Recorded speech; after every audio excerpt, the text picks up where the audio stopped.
GetDown on KDOC TV, presented by Tap House in Huntington Beach. It's the first of our two main events, and it features two dynamic fighters battling at 175 pounds. Christopher Oliver is a powerhouse. He makes his debut tonight, looking for the first win of his career.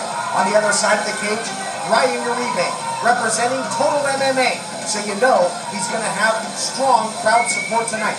He's undefeated at 1-0. Can he remain unblemished in the win column? We find out as we head back to the cage. Here we go. Christopher Oliver out of the blue corner. Brian Uribe representing Total MMA in the red. Uribe has an expression on his face more stoic than paintings I've seen. He is determined. He certainly does have his game face on, doesn't he? Absolutely does. And they exchange leg kicks to the thigh. Both men landing with impactful shots. That combination by Uribe misses, but you can see the fluidity with his hands. He's very comfortable on his feet. Pushes him away there with the kick. Good action to start round one here at 170 pounds.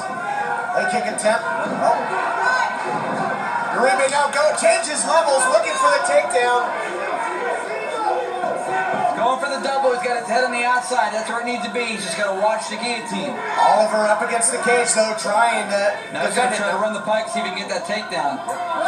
Switch to the single. Now takes him down. Nicely Flips done. him like a flapjack at IHOP on a Saturday morning. Nicely done. Nice takedown there by Uribe. He looks to pound away now. May have been showing my age by calling it a flapjack, but I'm okay with it. A good measured yet aggressive pace for a 2-minute round by both guys so far. Nobody careless, nobody dragging their feet to get started. Yeah, well fought matchup thus far. Evenly matched competitors. Uribe with one butterfly in. He's got to put the foot on the hip. Now he's putting that guard up high. An open guard Uribe's using off the bottom so far. And not much by Oliver being attempted from the top so far. He's a little tied up. And to your point there, Ron, the referee standing him back up. Yeah, great officiating right there by Don Water. Well, as this first round's going to come to a close, who can inflict their will here to end round one out of the clinch? Uribe looking for head control at the end of that round. Headlock, tie clinch, really good job. Back to round two now. Chris Oliver in the blue, Brian Uribe in the red. Nice first round of action, but for my money, Uribe was the aggressor. Yeah, he seemed to be more effective. Again, effective aggression versus aggression here in any combat sport. I think I would give that crown to him in the first round for sure. Nice leg kick there, attempt by Oliver. Looking for the takedown. Look out here.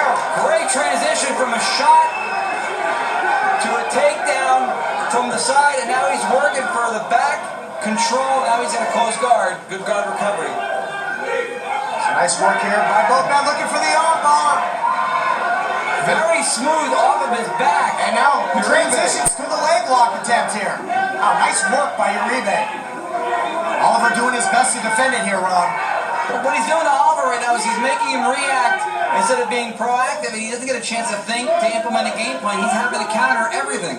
And to your point, when you got 2-minute rounds, when you're on your heels, when you're on the defensive, hard to win a fight. Yeah, when the clock and the time is your resource, he's hogging it all up. Uribe's making him react, and he's eating the clock.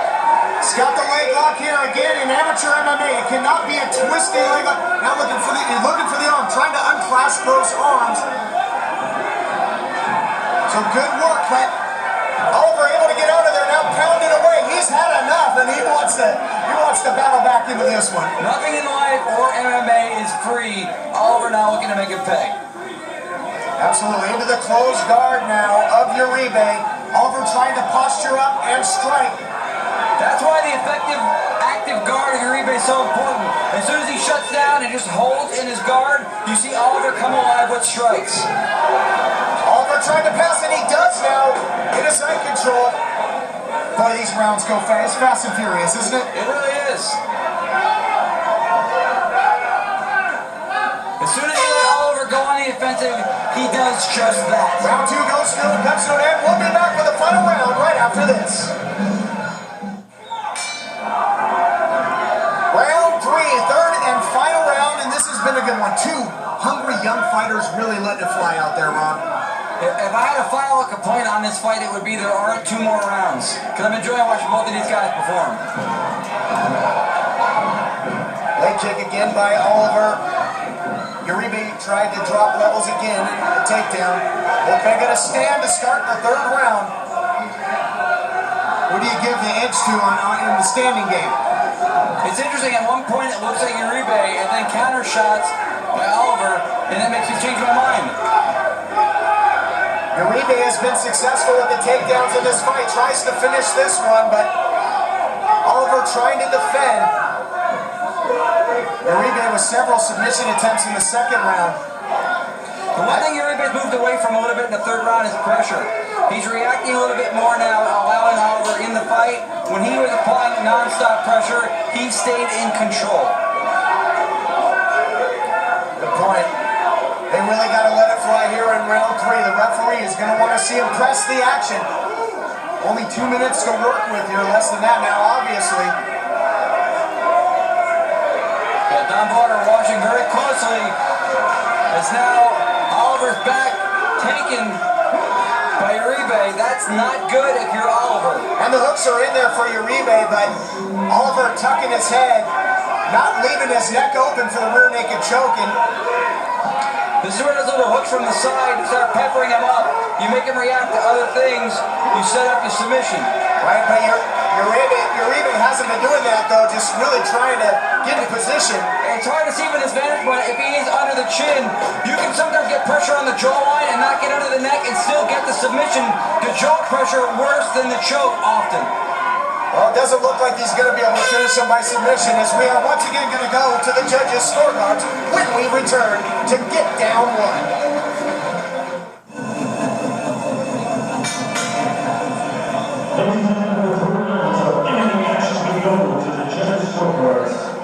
The judges were 29-28.5, shots for Oliver.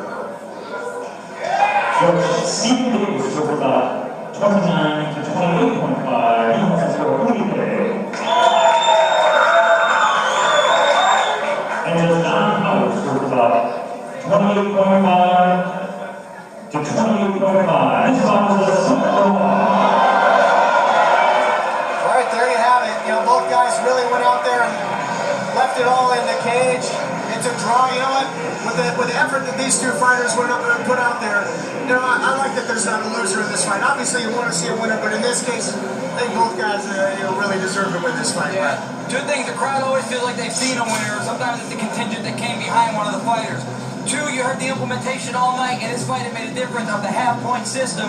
Camo, the amateur organization, is implementing that to score some of the nuances, attempted sweeps, attempted kimuras, subtleties that may go unnoticed versus the big things like strikes and slams and takedowns.